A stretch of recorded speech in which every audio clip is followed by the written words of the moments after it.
Bonjour, aujourd'hui je vais la solution de sujet théorique de bac informatique 2019 pour les sections scientifiques. L'énoncé peut être résumé de la façon suivante.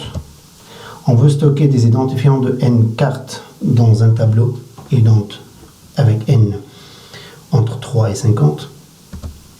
Un identifiant est une chaîne de 8 chiffres. On veut stocker aussi les dates de création des n cartes dans un tableau appelé date. Les dates sont formées par jour et mois, séparées par une slash avec le jour entre 1 et 31 et le mois entre 1 et 12. On veut aussi déterminer le code de chaque carte. Donc ceci nécessite trop de détails, on va le détailler par la suite. Et à la fin, on va afficher les informations de la façon suivante, identifiant 2.date, 2.code. Pour le codage des cartes, donc on va concaténer le jour et le mois pour créer un entier X. Par la suite, on va multiplier ce nombre par un entier aléatoire entre 5 et 64 pour obtenir Y. Et par la suite, si on trouve que Y est de 4 chiffres, alors on va déplacer le chiffre des milliers à droite du nombre. Donc le chiffre le plus à gauche, il devient à droite comme unité. Si Y est inférieur à 1000, ça veut dire qu'elle est formée par moins de 4 chiffres. Alors on va ajouter autant de zéros que nécessaire pour atteindre la taille 4. Et par la suite aussi, si Y a dépassé les 4 chiffres, donc elle a dépassé 9999, on va additionner le nombre formé par les 4 chiffres à gauche, on va prendre les 4 chiffres à gauche, avec le nombre formé par les chiffres restants jusqu'à obtenir un nombre à 4 chiffres. Ça veut dire que le nombre Y sera divisé en deux parties, une partie gauche formée par 4 chiffres, une partie droite qui est formée par le reste, puis on va les sommer. On a un exemple illustratif qui est donné avec l'énoncé, sauf que cet exemple n'illustre pas bien le résultat puisqu'on n'a aucune idée sur le nombre aléatoire obtenu. Et l'affichage par la suite, voilà ce qu'on obtient normalement. Donc l'algorithme, s'il est résumé il sera résumé de la façon suivante.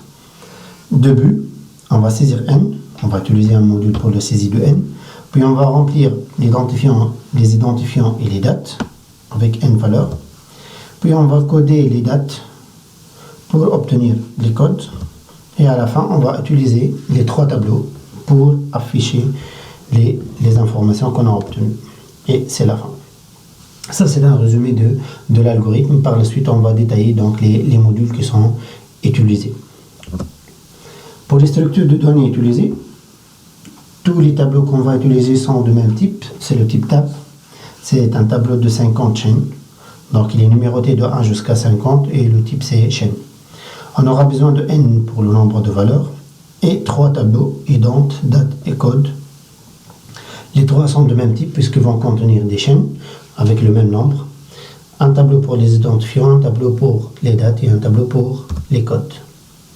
Le module saisir, ça devient un module qui est classique. Il suffit de faire une boucle répétée. À chaque fois, on fait une lecture, un affichage avec une lecture, jusqu'à ce que n soit dans le bon intervalle, ça veut dire entre 3 et 50. Pour le remplissage, on aura besoin de 2 tableaux. On va remplir en même temps tableau des identifiants, le tableau des dates, avec n valeurs. Donc les 2 tableaux sont passés par variable, et n c'est passé par valeur parce qu'elle est déjà saisie.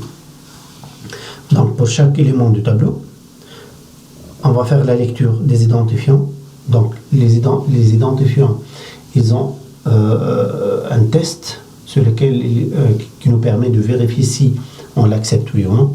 Dans ce cas, on va utiliser une fonction chiffre qui va vérifier que ident de i, la chaîne qui vient d'être saisie, elle est conforme aux règles qui sont déjà énoncées. À savoir, c'est une chaîne formée par 8 chiffres exactement. Puis, pour remplir le tableau des dates, on doit vérifier aussi avec une fonction valide que la date i qu'on vient de saisir elle est aussi valide, ça veut dire qu'elle est formée par deux chiffres séparés par une slash. Le premier chiffre, il est entre 1 et 31, et le deuxième, c'est un moins, ça veut dire entre 1 et 12. Pour les fonctions de vérification, on vérifie une chaîne, elle est formée seulement par des chiffres, on va la parcourir. Donc, on va commencer par un booléen qui est égal à vrai, un compteur qui est juste avant le premier élément, donc le premier élément c'est 1, donc i est à 0, et on va répéter à chaque fois, on avance, et on prend un test.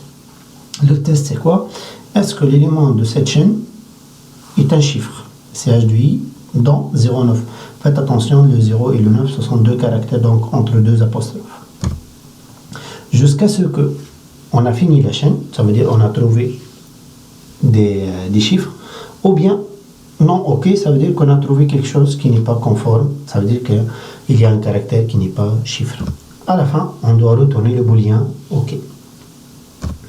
Pour aussi valider, pour vérifier que une chaîne c'est une date, on doit déterminer la position du slash dans cette chaîne, puis on va extraire la partie qui vient juste avant le slash, donc sous chaîne de ch de 1, on prend pi moins un caractère.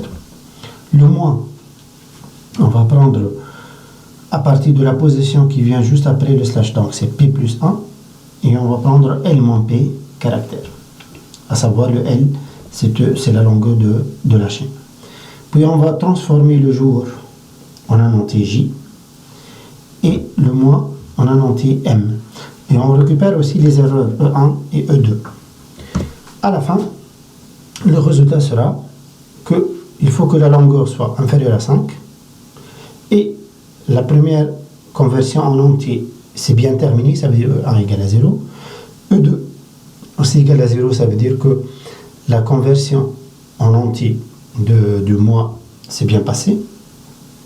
Et les valeurs qu'on a obtenues J et M, J doit être dans l'intervalle 1,31 et M dans l'intervalle 1,12. Bon, pour le codage, ça devient plus complexe. Donc, je vais coder ces modules, savoir le programme principal, les modules de saisie, les modules de vérification. Donc, je vais utiliser Algosim 2.9. Je vais l'appeler BackInfo 2019, la solution. Je donne le nom de l'auteur et ça commence. Je rectifie le nom. Ok.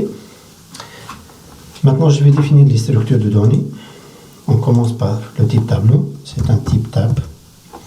Il est rempli par des chaînes numérotées par des entiers et de 1 jusqu'à 50. Voilà le nouveau type tableau. Si vous voulez le corriger, donc vous pouvez à tout moment le corriger. Puis on va déclarer les variables. J'ai la variable n de type entier, c'est le nombre d'éléments. On a le premier tableau qui contient des identifiants, il est de type tab. Le deuxième tableau date, aussi de type tab.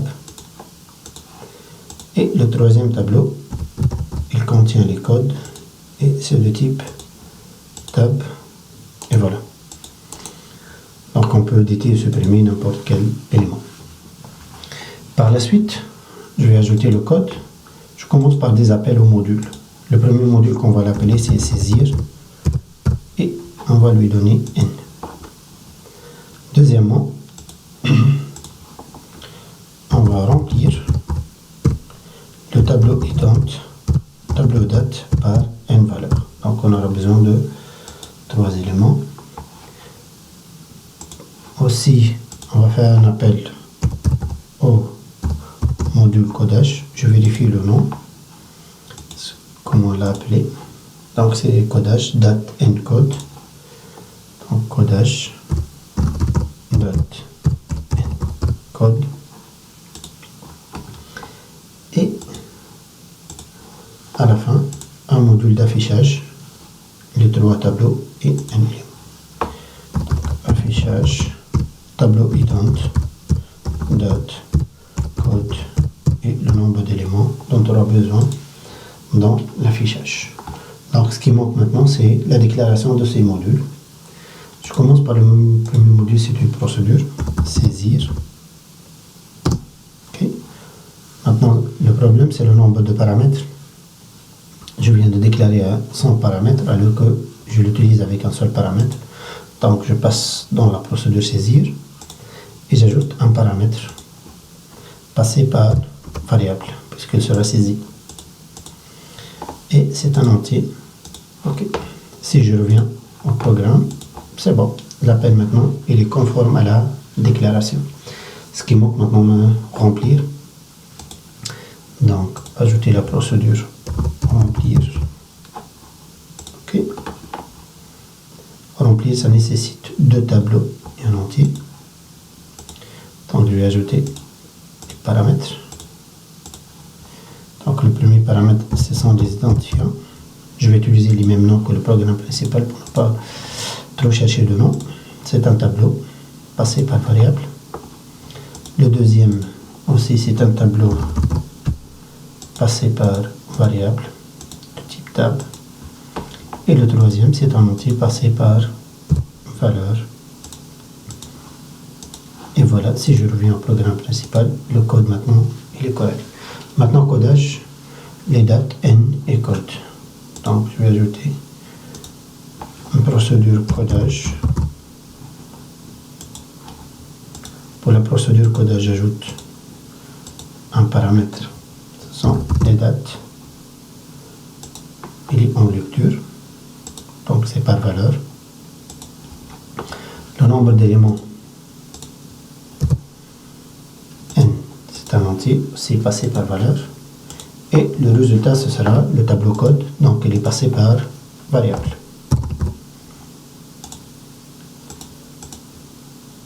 Et il est de type tab. Je vérifie le programme principal, il est correct. On passe au module affichage. Donc, affichage. Les paramètres, on doit utiliser 4 paramètres. Le premier paramètre, c'est le tableau des identifiants, passé par valeur. Toujours la dernière étape ou bien l'affichage, toujours ce sont des paramètres passés par valeur puisque c'est la dernière étape, il n'y a pas de résultat, c'est terminé. Aussi, tableau des dates.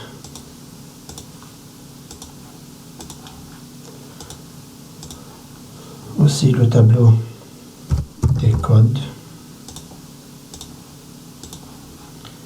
Et le nombre d'éléments dont on aura besoin pour faire tous les traitements. On ne peut pas utiliser un tableau sans connaître le nombre d'éléments. Si je reviens au programme principal, il est correct. Ce qui manque maintenant, c'est ajouter le code de chaque module. Le module saisir, c'est une lecture contrôlée.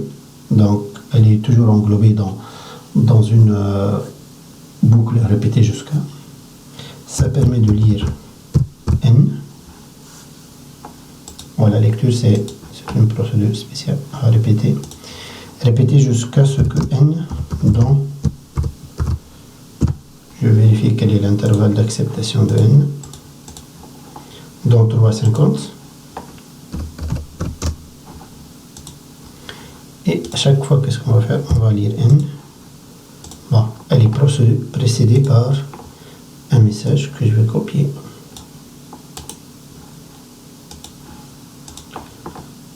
Ajouter un message.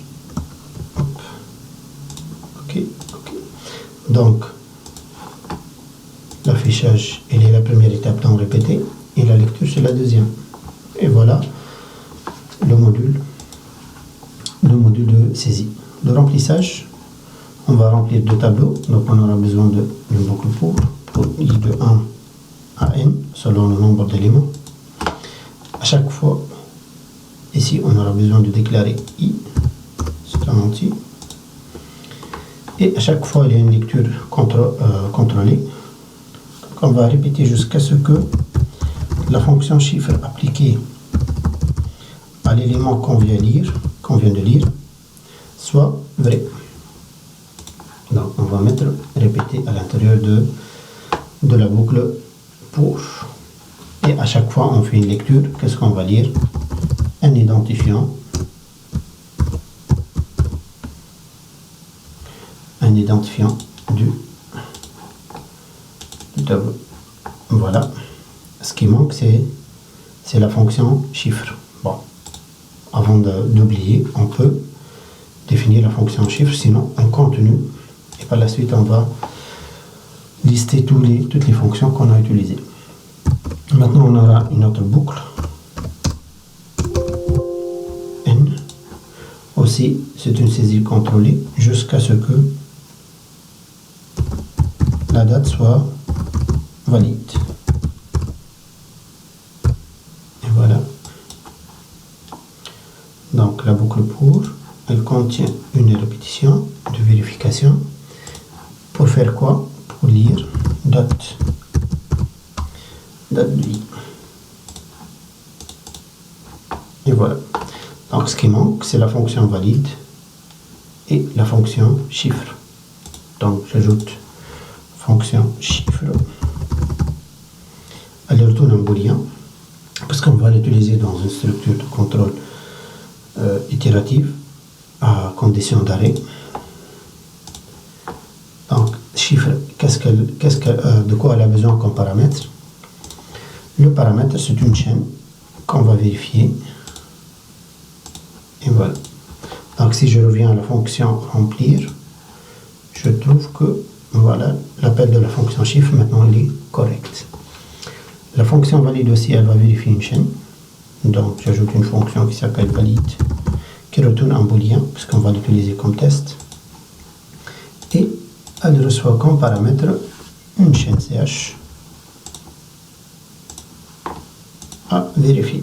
Si je reviens au remplissage, et voilà, fonction remplir, elle est correcte.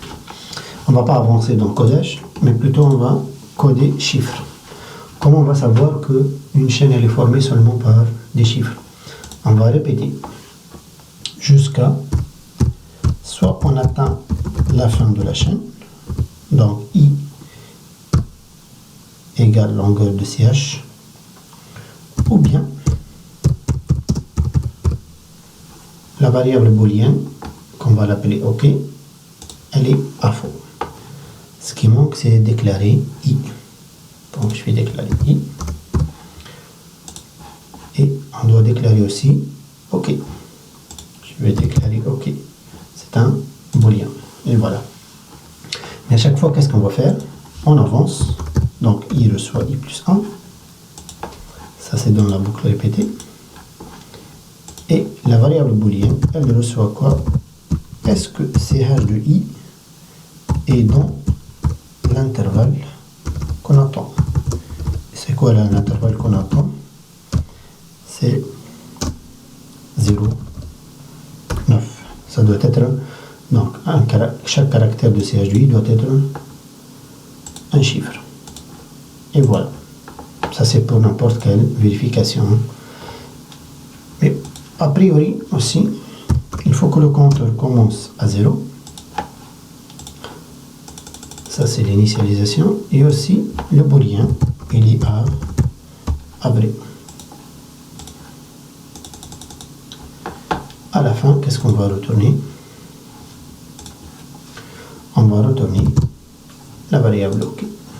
Ou bien qu'elle soit vraie, ou bien on a trouvé ici un problème et la variable booléenne, elle devient faux. Pour valide, c'est un calcul sur mesure. Pour valide, je vous rappelle qu'elle est là. Voilà, le principe c'est qu'on doit chercher la position de slash, on sépare, on extrait le jour, on extrait le mois, on les transforme en des entiers et on vérifie est-ce que tout ce qu'on a a donné de bons résultats. Donc la première étape, je dois déterminer la position du slash dans ch. Ça c'est p.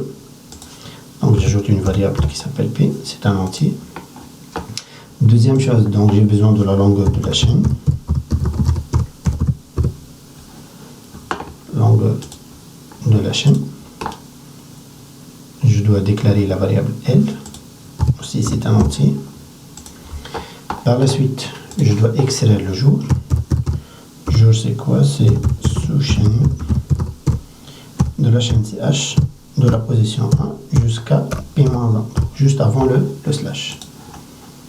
Ça, c'est la variable jour. C'est le résultat de ce chaîne, donc c'est une chaîne. On va faire la même chose pour le mois. Donc, je vais utiliser la fonction copier-coller pour accélérer. Ici, on a le mois. Et on commence après le slash, donc P plus 1. Et on prend élément P caractère. Donc, je dois déclarer la variable mois. Moi aussi, c'est une chaîne. Par la suite, je dois transformer tout ce que j'ai obtenu en un nombre. Donc, le jour, il devient une variable J. Et on garde l'erreur dans une variable E1. Donc, J, c'est un entier. E1, par définition, toujours, c'est un entier. Et on va faire la même chose pour le mois. Donc, le mois, c'est M. Et on aura une autre variable pour contenir l'erreur s'il y a. Puisque l'objectif de cette fonction, c'est la vérification, non pas les valeurs eux-mêmes. Donc, E2, c'est un entier. Le mois, c'est M, c'est un entier. Et c'est bon. Maintenant, le résultat, ça sera quoi? On doit vérifier tout ce qu'on a fait. Ça s'est bien passé. Ça veut dire que on a converti, on a la bonne longueur de la chaîne, on a E1 et E2 égale à 0, et les valeurs du jour et du mois, ils sont entre 1 et 12 et 1 et 30. Donc, qu'est-ce qu'on va retourner à la fin? Donc, la première chose, on doit vérifier que la longueur, c'est L. L doit être inférieur ou égal à 5. Et E1 égale à 0. Et E2 égale à 0. Et J dans 1,31.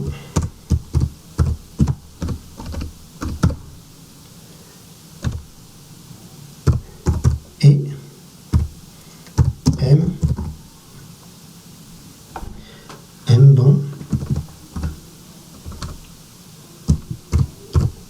dans 1, 12.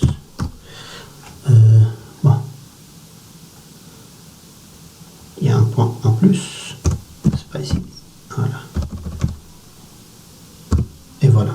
Donc, c'est ça l'expression dont on aura besoin. Donc, la longueur doit être inférieure ou égale à 5.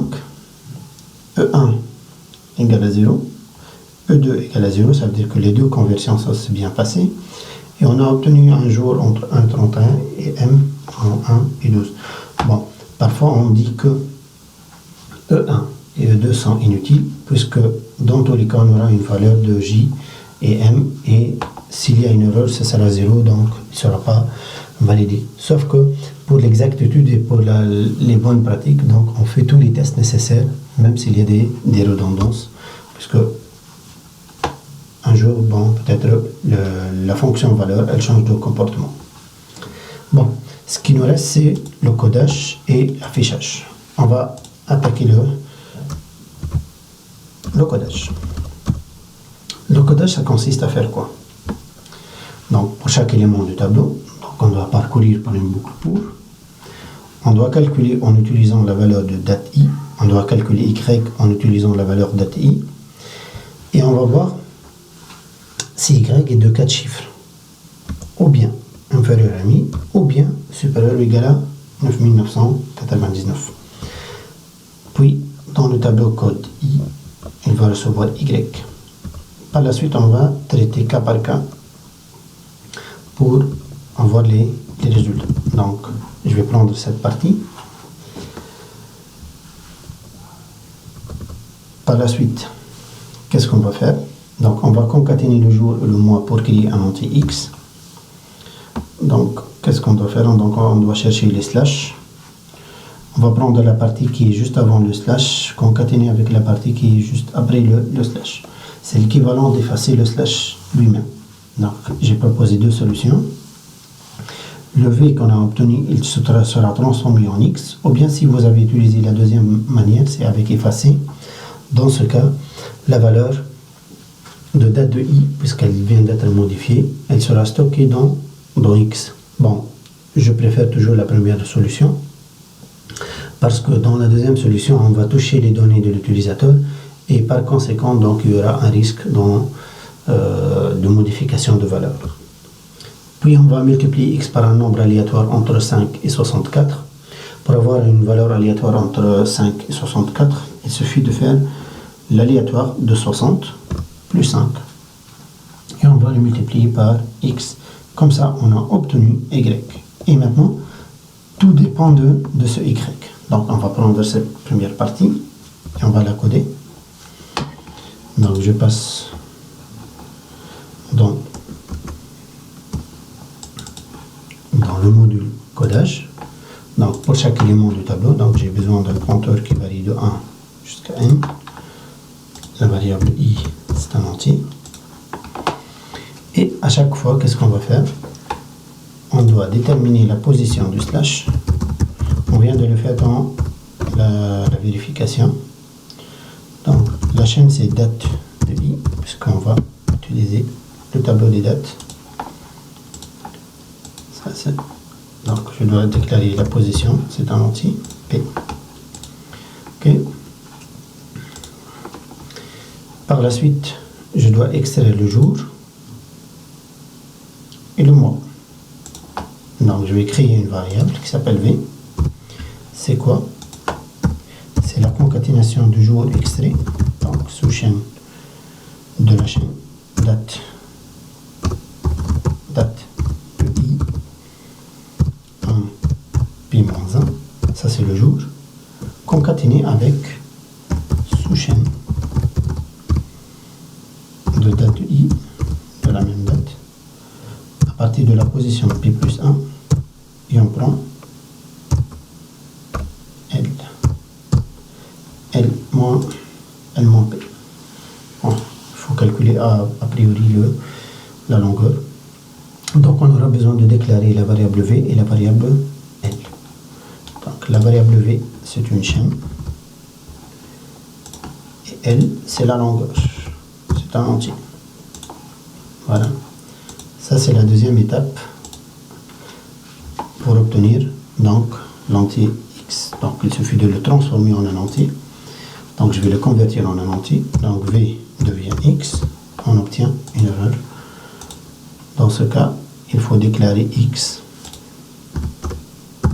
C'est un entier. Et E aussi, c'est un entier. Donc ça, c'est l'étape suivante. Puis, on va calculer Y. Y, c'est quoi?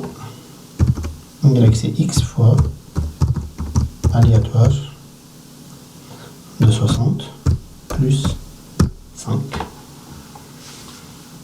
Et voilà, donc on a la fonction aléatoire, c'est à la fin E. Donc ce qui manque, c'est juste déclarer Y. Donc, je place ça dans pour, et la variable Y, c'est un entier. Maintenant, tout le traitement, il dépend de Y. Donc on aura trois situations. Soit Y est formé par 4 chiffres, ou bien moins de 4 chiffres, ou bien plus que 4 chiffres. Donc on aura des structures conditionnelles qui seront imbriquées. Je commence par le premier cas, si Y, ou bien V. Donc on va voir quelle est la méthode qu'on va utiliser. Voilà, s'il est formé par 4 chiffres, ça veut dire qu'il est entre 1000 et 9999. Donc si Y il est supérieur ou égal à 1000, la première condition entre parenthèses, et Y inférieur ou égal à 9999. Donc, la deuxième condition, elle est entre parenthèses. Ça, c'est le premier cas, ça veut dire que Y elle est formée par 4 chiffres. Dans ce cas, on va la convertir. Donc, je vais présenter la solution. Dans ce cas, on va la convertir en une chaîne. Pourquoi? Pour pouvoir prendre un caractère et le placer d'une autre façon, donc, ou bien le coller. La concaténation n'existe que dans les chaînes de caractères. C'est pour cela que j'ai converti en en une chaîne. Il y a une autre solution, c'est utiliser des divisions et des sommes. Donc ça c'est trop compliqué, c'est plus simple de travailler avec les chaînes puisque les fonctions sont déjà là. Donc on va convertir y en une chaîne ch, puis on va le placer dans le tableau des codes en prenant, donc sous chaîne de la position 2, on va prendre 3, puis on va le concaténer avec le premier caractère, c'est le caractère le plus à gauche, c'est le chiffre à gauche. Donc l'instruction, ça sera code de i, il reçoit quoi? C'est sous chaîne de la chaîne ch. J'ai oublié la conversion. Et je vais prendre de la position de 3 caractères plus ch de 1. Donc ce qui manque, c'est la variable ch qui est la conversion de. Donc ch, c'est une chaîne, c'était la conversion. Donc comment on a obtenu ch? C'est ce lentille y converti en une chaîne. Voilà. Donc ce qu'on a fait dans le premier cas, on va convertir y en ch et on va prendre code de i. Donc le code, ça sera les trois derniers caractères de 2, on prend 3, concaténé avec ch de 1. C'est plus simple que de faire des calculs arithmétiques et c'est plus sûr. Par la suite, on passe au deuxième cas, donc on ajoute un sinon. Et dans ce sinon, il y a deux cas, donc on va faire un test. Si y elle est inférieure strictement à 1000, ça veut dire qu'elle est formée, cette valeur elle est formée par moins de 4 chiffres. Dans ce cas, qu'est-ce qu'on doit faire? On a le deuxième scénario. Ça c'est pour les 4 chiffres. Maintenant c'est pour les 3 chiffres. On ajoute des zéros à droite pour atteindre la taille 4. Encore une fois, si on parle de 0 à gauche, donc à droite, c'est comme si nous sommes en train de multiplier par 10 jusqu'à atteindre une valeur qui est supérieure ou égale à 1000. Donc qui est formée par 4. Ou bien la longueur est égale à 1000. Puis on va le convertir en une chaîne pour le stocker dans le tableau des dates. Donc ce que je vais faire, donc on va dire que répéter jusqu'à ce que y soit supérieur ou égal à 1000. Donc elle a atteint les 4 chiffres. Ça c'est le deuxième cas. Donc lorsque y, voilà. Et à chaque fois, y elle sera multipliée par 10. Ça veut dire on ajoute un 0 à droite. Et ainsi de suite. Donc il va multiplier par 10. Si il a dépassé les 1000, donc on arrête. Dans ce cas, la valeur sera convertie en une chaîne, y, et elle sera stockée dans date de i. Et voilà, elle sera placée à la bonne position. Voilà. Donc la fonction comme ch n'a pas besoin d'une affectation, c'est plutôt un paramètre. Alors que ce chaîne, c'est une fonction, donc on utilise l'affectation. Donc on a fait le deuxième cas. Il nous reste le deuxième cas et le dernier, donc un sinon. On ajoute sinon. Et on va voir comment on va faire avec le troisième cas. Le troisième cas, on va additionner le nombre formé par les 4 chiffres à gauche. Comment on obtient les 4 chiffres à gauche? On va convertir y en une chaîne. Puis on va prendre les 4 caractères à gauche et on va les transformer en même temps en un entier d. Puis on va prendre le reste. Donc à partir de la position 5, on va prendre L-4 éléments et on va le transformer en un entier f. On fait la somme. Et ainsi de suite jusqu'à y soit formé par 4 chiffres. Ça veut dire elle est supérieure ou égale à 1000 et inférieure ou égale à 9999. À la fin, encore une fois, on convertit y en une chaîne pour la stocker dans date de i. Donc, les choses sont simples. Donc, ce qu'on va faire, la première chose, je vais convertir en un nombre. Qu'est-ce qu'on va convertir en un nombre? C'est sous-chaîne de... Donc la première étape, c'est convertir y qu'on a déjà. Elle sera convertie en une chaîne. Donc on va le convertir en une chaîne. Y, ça devient ch. Donc ça, c'est la première étape. Deuxième étape, on va convertir en un nombre les 4 premiers chiffres de ch. Donc ch 1, 4. On va le stocker dans D avec une erreur probable. Donc on va le placer juste après. On doit déclarer D.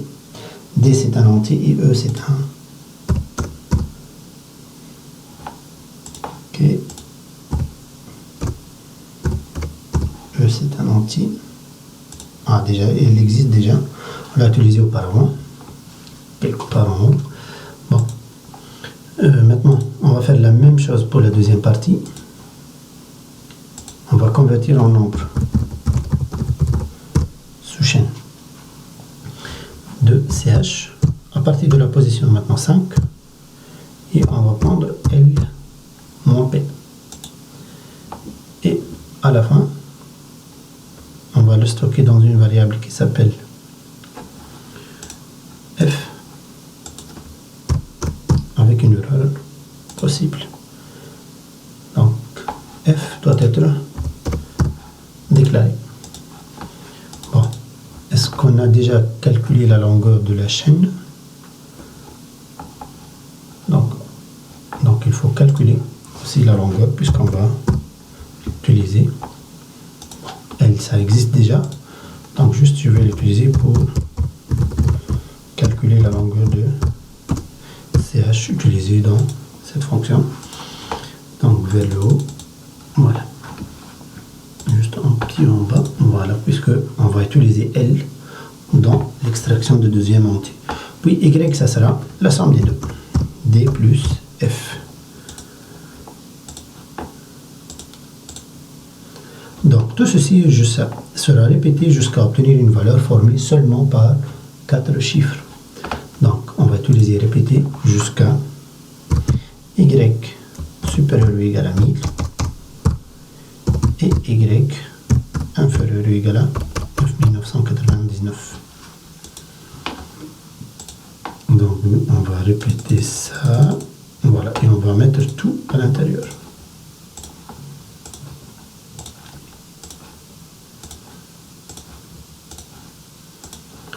Et voilà, donc on va répéter tout ceci, on calcule Y, on vérifie, on n'a pas 4 chiffres, on recommence, on convertit encore une fois Y en une chaîne, on extrait la première partie, on calcule la longueur pour prendre la deuxième partie, etc.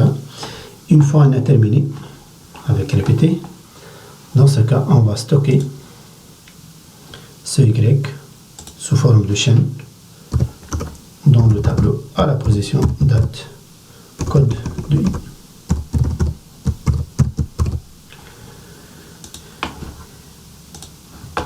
Voilà, vers le haut. Bon, alors ce qui est incorrect ici, c'est on va le stocker dans code de I, non pas date. Nous sommes en train de calculer. Voilà. Donc, on a le premier cas. On convertit Y en une chaîne. Et on prend et on va coller le premier caractère à la fin. C'est à droite. Et on va le stocker dans code de I. Deuxième cas, on doit multiplier Y autant de fois que nécessaire par 10 et à la fin, on va le stocker dans code I. Ou bien, on va découper le nombre, sous forme de chaîne, en deux parties, on le transforme en entier, on le somme et ceci sera répété jusqu'à obtenir une valeur de 4 chiffres, donc entre 1000 et 9999. Une fois terminé, donc on peut le stocker, donc ce Y, dans code I sous forme d'une chaîne.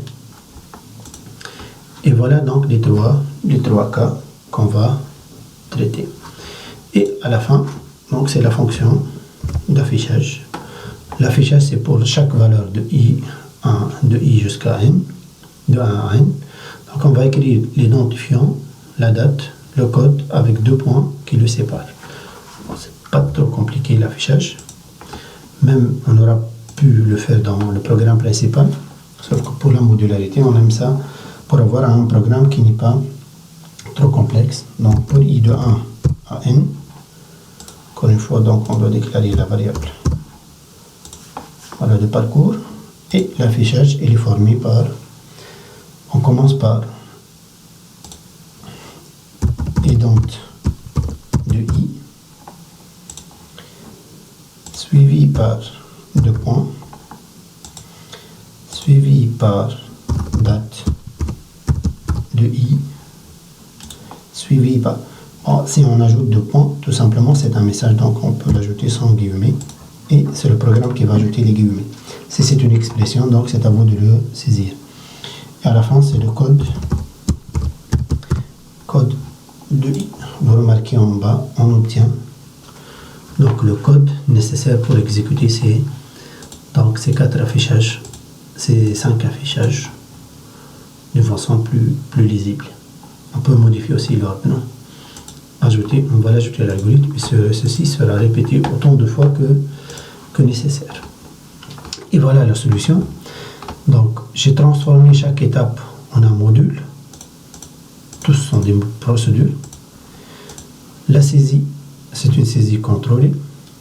Le remplissage aussi, il est contrôlé avec 2 boucles pour et 2 fonctions de vérification, chiffre et valide.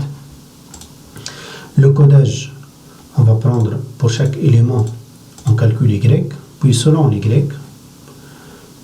donc on va faire un traitement différent, et dans tous les cas, il sera stocké dans le code de i sous forme d'une chaîne. Et à la fin, l'affichage. Puis on vérifie aussi, on a les 2 fonctions de vérification, chiffres. Une chaîne, elle est formée seulement par des chiffres, par 8 chiffres exactement. Bon, est-ce qu'on a vérifié la longueur? Je ne crois pas.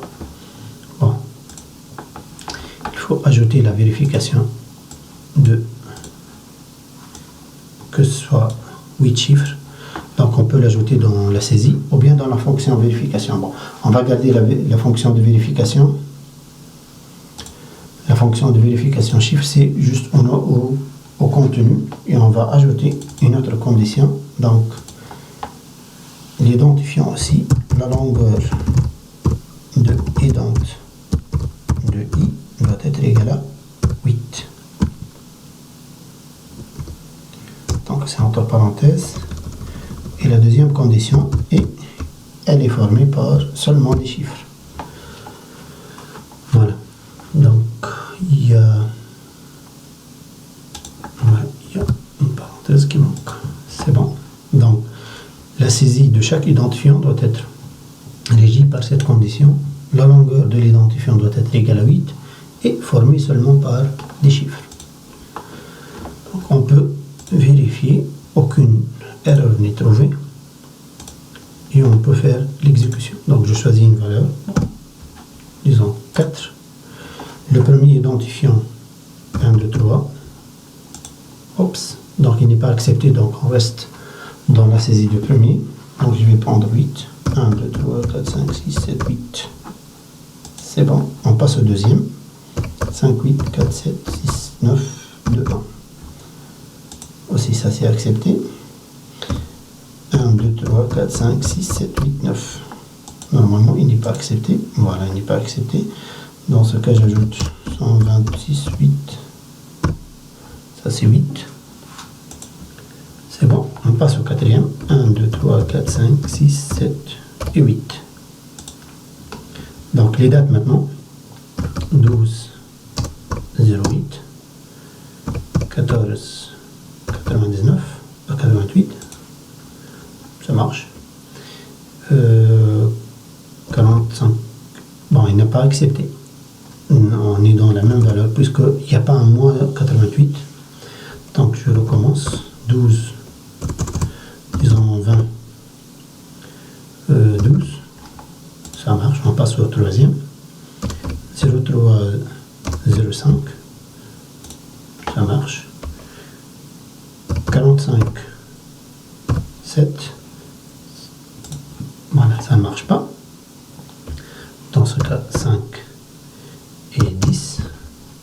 ça marche.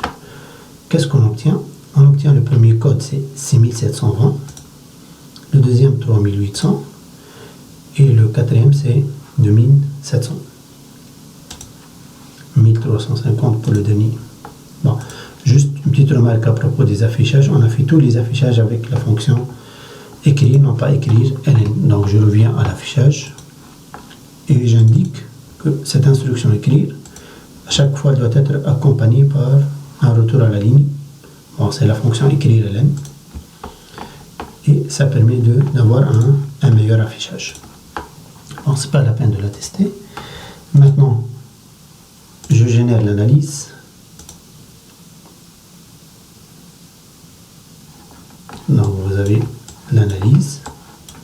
Ça commence par le programme principal, tableau de déclaration des objets globaux. On n'a pas défini les descriptions, mais on peut l'ajouter. On a les modules maintenant saisir, un append TDO, remplir. Elle est accompagnée par son TDO qui contient seulement la variable locale i, puis codage avec tous les indentations et les variables locales qu'on a utilisées. Dans ce module, c'est très intéressant d'ajouter les descriptions parce qu'on a utilisé beaucoup de variables. Donc, et ça permet d'expliquer le code et le principe sur lequel vous avez travaillé. Vous avez le procédure affichage, la fonction chiffre et la fonction valide. Aussi ici, c'est intéressant d'ajouter quelques remarques, sauf que les noms sont plus ou moins significatifs. P pour la position, L c'est la longueur, jour, mois et JM ce sont les jours et le mois, et les erreurs sont toujours avec les mêmes noms. Aussi, on peut générer le code Pascal. Voilà. Et on peut utiliser du Pascal 3 pour ouvrir ce fichier qui se trouve dans le dossier personnel, voilà, bac info.